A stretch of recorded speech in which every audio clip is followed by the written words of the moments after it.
Hello again. There is no doubt that gun and drug violence are on the rise in KwaZulu-Natal. In March, an alleged drug dealer was shot and killed together with his wife and daughter. On Saturday, police shot and killed 5 suspects believed to be linked to that shooting. In another incident, 6 people were shot dead by an unknown gunman in Umbumbulu. So what's being done for communities living through these unfolding trends? What are the police doing about it? The police in KwaZulu-Natal. Our senior reporter, Dasen Thathiah, is checking that for us this hour. Joining us now on Today. Good afternoon, Dasen. Welcome. Thank you very much for your time. It's very, very tough. I mean, currently being in and around KwaZulu-Natal, especially if you're the police, because every other day in the last few weeks, there's a killing of not just one, more than one person each time, and it's all through gun violence.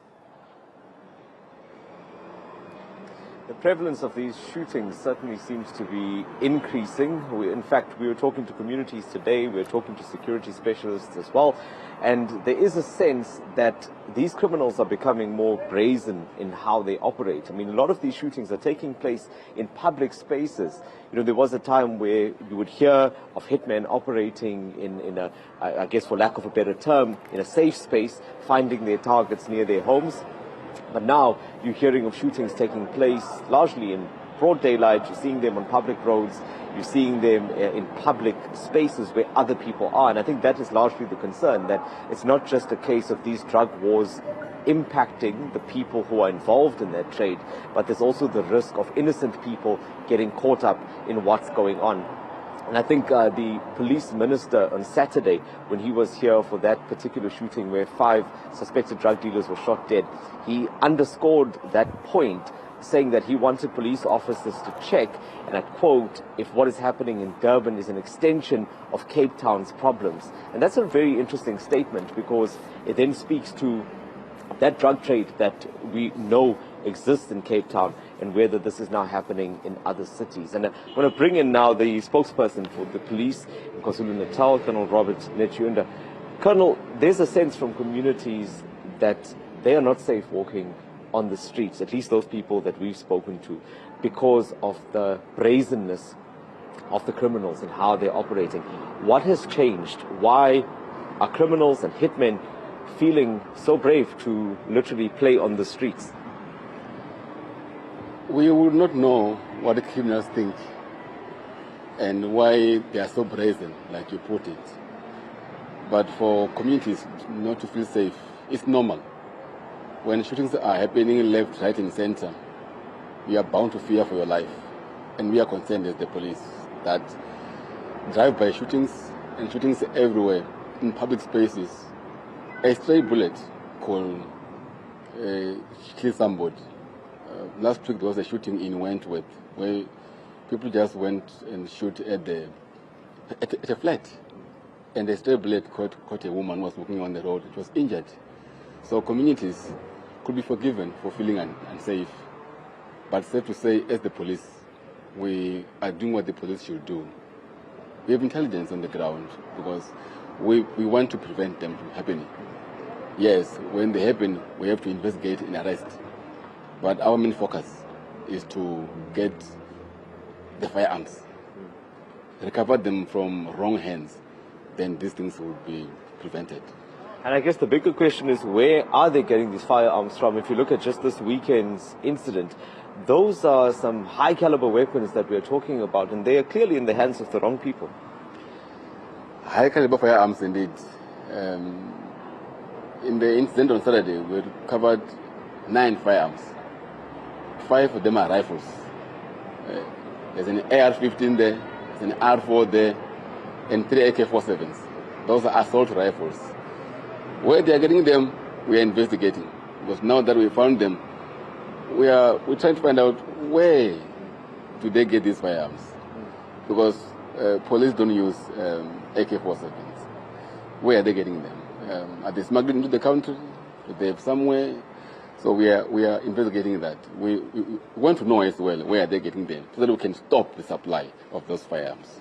Would you agree that the drug trade is driving or rather adding to the level of violence that we are seeing play out on the streets in Durban? We can say that because in the kits that we have recorded recently where there was a shooting, it's either drug-related or tax-related.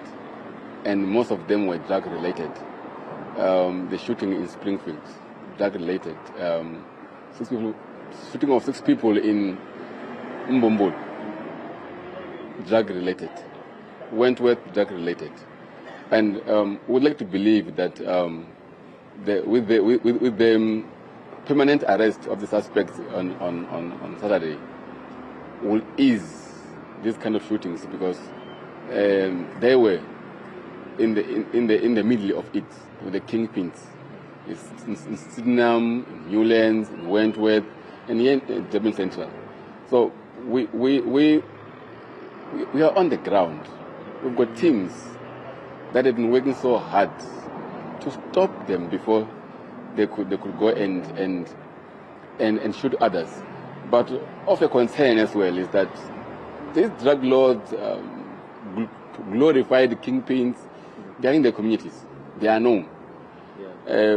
When they are shot dead, communities celebrate. Yeah. That means they know what they do. But somehow they don't take even a minute to say, police, this person suspect.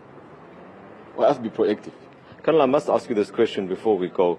There have been claims, and it's not the first time, communities allege that there are also police officers that are in cahoots with these people, making it easy for them to operate. Do these form part of your investigations, looking at your own? A police officer who is corrupt dents our image. And we have arrested police officers in the past for corruption. So we can't say no to what the public is saying, that some of us are corrupt. But yes, we might not know them because they are ours. They do. Just one message, just this person is corrupt, he does this. We investigate, we get rid of them. The minister was vocal on Saturday when he said one of the suspects who were killed, this father is a former cop, who's been involved in some kind of wrong things. Like sometimes was arrested with a police radio, police info, but it's no longer in the service. So we can't say no to what they are saying because we have, like I said, arrested cops ourselves. We are a self-correcting organization. When someone within us is in the wrong, it gets dismissed. Simple as that. Sure. Thank you so much for your time, Colonel Robert Netjunda there. That's a very worrying statement there as well, Dan, that it seems that the fight is bigger than just the criminals out there, but there are also other elements that need to be taken into account. But whatever the case, Colonel saying here that what happened this weekend should make some kind of dent because of that, because of the ongoing drug trade that exists in these areas. Apparently these men were at the center of that.